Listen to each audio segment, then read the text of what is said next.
wouldn't be Google if they didn't cock up at least one thing about their flagship, and this year it seems to be battery life again. Because we got some information about the upcoming Pixel 5 and initially it seemed really great. A $700 price tag, yes. The removal of that thick and hideous forehead, oh yes. The return of the rear fingerprint scanner, heck yes. But then I saw that it will have a 3080 mAh battery. Bruh. No, no, no, no, no, no, no, no, no, no, no, no, no, no, no.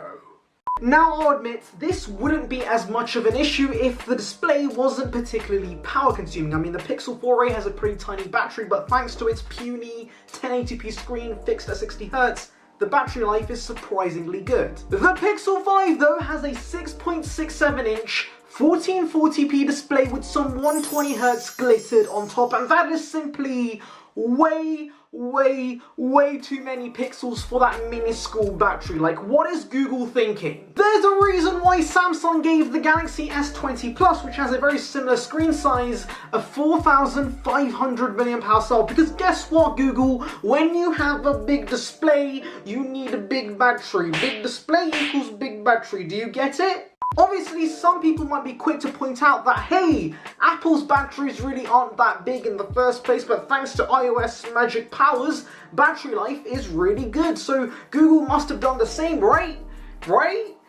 No, they haven't, and I'm very sure they haven't because they've made the same mistake before. If you remember rightly, last year's Pixel 4 was notorious for mediocre battery life because of the exact same reason. They paired a high refresh rate display with a 2800 mAh battery, promised it would be fine because the software would be efficient, but then it was just a recipe for disaster.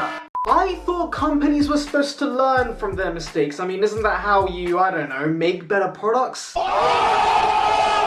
Of course, I'll keep my fingers crossed that A, this piece of info is entirely wrong and the battery capacity is in fact way larger, or B, Google has somehow achieved some software magic like Apple and has made battery life somewhat acceptable, though I do still kind of doubt that. I actually do hope that battery life will not be an issue with the Pixel 5 because for the first time, guys, I am actually quite excited for this Pixel flagship. I'll be honest, I think they're making the right decisions for the most part, and it'll be kind of sad to see them stumble with the last corner, so hopefully Google hasn't screwed this up. And on that note, I'll end it here. Thank you guys for watching. I hope you enjoyed the video, and I'll see you guys in the next one. See ya, peeps. Word at the end thingy is put it in the comments, people. Thank you.